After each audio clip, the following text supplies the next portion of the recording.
Right, first film review of 2022 that I've actually bothered to do. First off, let's say I'm really here for any film that includes the line, "You're part of the moon now." Let me tell you, that is just the tip of the painful iceberg in terms of terrible script from this film. So here we go, another Roland Emmerich disaster masterpiece. This one is absolutely bonkers.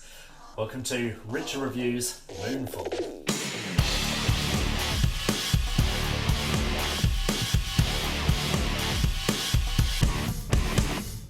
So the premise, what happens if the moon starts to fall out of orbit and it's all part of some NASA conspiracy? The plot starts simply enough. We start with a space mission from the mid-2000s, which goes awry from the result of a mysterious substance, and then we skip straight forward to the present day where a conspiracy theorist manages to unearth that something weird is going on. It does seem a little odd that, just like Don't Look Up, we have another film where the conspiracy theorists are right? I don't know how I feel about that. Before you know it, this plot really starts going to some really insane places. You've got your standard alien conspiracies, you've got your government cover-ups, disgraced pilots coming back to regain glory, and of course you have what secrets is the moon really hiding.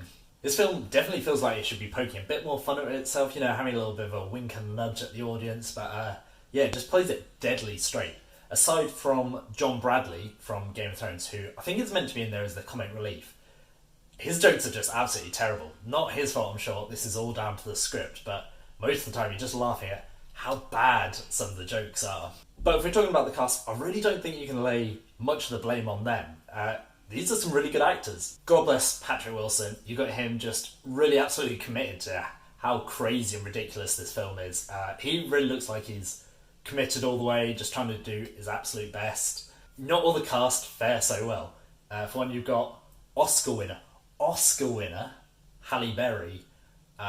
She just does not look like she can get over how bad some of this script and the film is. She just looks like she's thinking the whole time, why did my agent let me be in this film?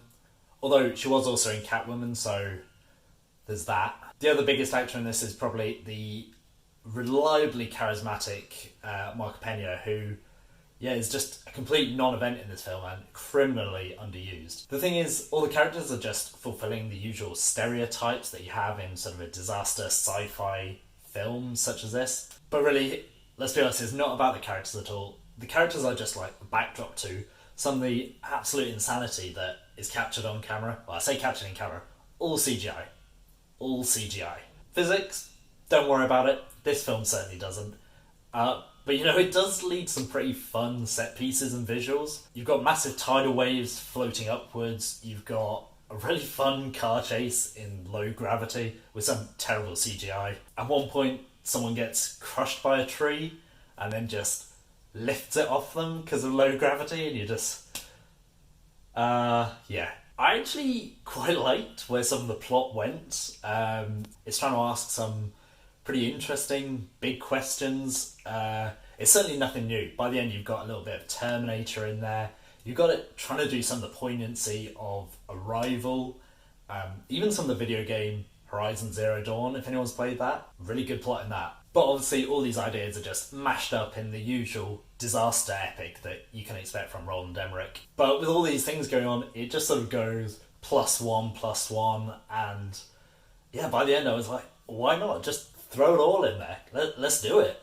Now, don't get me wrong, this is not a good film, like not even close. The script overall and the way the plot gets from point A to B and just how ridiculous it is, the characters and unfortunately some of the acting, it's just all laughable, but I did kind of start enjoying how terrible it was at a certain point. How much mileage you are going to get from this is really going to depend on how much you see the funny side of it. Does it translate to, B-movie, so bad it's good? I'm going to give this one Richard. It's not a good film.